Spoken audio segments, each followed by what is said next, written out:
परिस्थितीचा सामना करण्याकरता छत्रपती शिवाजी महाराजांनी हातात तलवार घेतली, ती काळाची गरज होती। आणि तदनंतर काही वर्षानंतर डॉक्टर बाबासाहेब आंबेडकरांनी हातात लेखणी घेतली आणि शिक्षणाचं महत्व पटवून दिलं, ती सुद्धा काळाचीच गरज होती।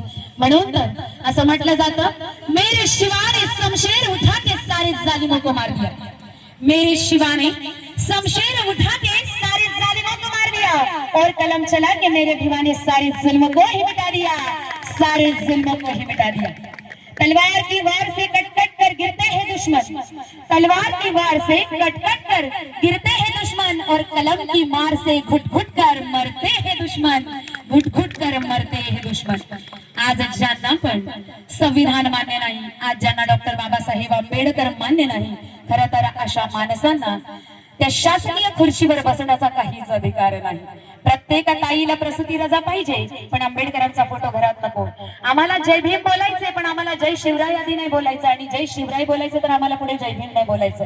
या जर वादात जर आम्ही अडकून राहिलो तर नीट ऐकून घ्या, या व्यासपीठावर आम्ही कधीच पुढे जाणार नाही। म्हणून 18 पगड जातीला 12 दलितेदार पद्धतीला गुन्हा गोविंदाने नांदवणारे छत्रपती शिवाजी महाराज जर असतील तर त्यांच्याच विचारांवर आदर्शवत भूमिका मांडणारे महामानव डॉक्टर बाबासाहेब आंबेडकर होते, हे आम्ही विसरता कामा नये। डॉक्टर बाबासाहेब आंबेडकर होते। मग या महामानवांचा आदर्श आम्ही कशाच्या माध्यमातून घ्यावा? फक्त जयंतीला नाचून नाही ना, तर या पुढच्या जयंत्या आम्ही पुस्तकं वाचून आणि पुस्तकं भेट देऊ, डीजेवर नाचायचा आनंद घ्यायचा, पण कधी काय कोणतं गाणं लागलं पाहिजे याचाही आम्ही भान ठेवायला पाहिजे। आज बऱ्याच ताई म्हणतात की आम्हाला बाकी कार्यक्रम नाही काही मिळत, पण आम्हाला जेव्हा जयंती येते तेव्हा नाचायला डीजेवर नाचायला मिळतं, हा एकच आनंद आम्हाला घेता येतो। मग आपल्या समाजामध्ये महिलांसाठी कार्यक्रम केले जावे, हा विचार कोणाच्या तरी सुपीक डोक्यातून आला पाहिजे दादा। आज समाजामध्ये जिच्या हाती पाळण्याची दोरी तीच जगाची उधारी, म्हणून रमाई मातेने झेललेला त्याग आहे ना, तो या ताईला सांगितला पाहिजे, तर समाज पुढे जाणार आहे। आणि जर समाज सुधारावयाचा असेल तर सगळ्यात मोठं त्याचं माध्यम जर कोणी असेल तर महिला माता भगिनी वर्ग आहे। म्हणून हे जाणून त्यांच्या विचारांचं प्रबोधन, मनोरंजन न होता मनमंथन करता असे कार्यक्रम राबवले जावेत, असा आशावादी या मातीमध्ये ठेवते। सरते शेवटी फक्त एवढंच म्हणेन, काय दिलं हो माझ्या भीमानं, काय दिलं महापुरुषाने। अहो, जिथं कोणाच्या चावडीला दावडीला उभं राहायची मुभा नव्हती, त्या महामानवानं तुम्हा आम्हाला सुटबुटात आणलं। अहो, त्या लाल दिव्याच्या गाडीचे द्योतक आमचे महामानव डॉक्टर बाबासाहेब आंबेडकर आहेत। आमच्या खुर्चीचे प्रणेते महामानव डॉक्टर बाबासाहेब आंबेडकर आहेत।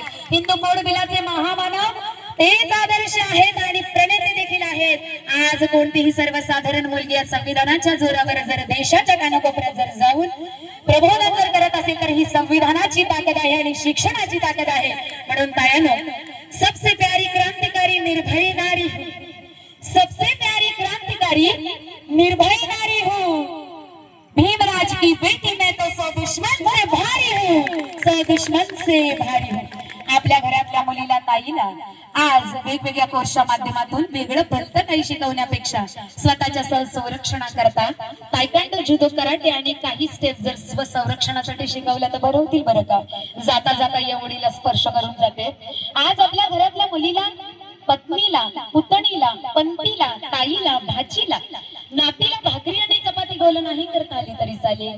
हे वाक्य सगळ्यांनी ऐका, भाकरी आणि चपाती गोल नाही करता आली तरी चालेल, पण महाराष्ट्रात सध्या चाललेल्या महिलांवरच्या अन्याय अत्याचाराला वाचा जर फोडायची असेल ना, तर समाजामध्ये वावरणाऱ्या, आपला रोल खराब करून नको ते झोल करणाऱ्या समाजकंटकाच्या कानाखाली खडा बोल लावायला आपली ताई विसरता कामा नये। एवढं शिक्षण आपल्या मुलींना देण्याची आज गरज आहे। म्हणून तायानो, आज समाजातून आम्ही काय घ्यावं, महामानवांच्या विचारातून काय घ्यावं, का करावी जयंत्या आम्ही साजऱ्या, आणि का असे आम्ही एकत्रित संघटित व्हावं, तर महामानवांचे विचार ऐकायला आणि ते पुढे रुजवायला आणि राबवायला। चला तर मग तायानो, निरोपाची वेळ आलेली आहे। शेवटच्या भीम पोवाट्यावर आणि गीतावर टाळ्यांचा गजर मी अभिप्रेत करते आणि शेवटचं एक ध्रुवपद गाऊन या ठिकाणी जिंकलेल्या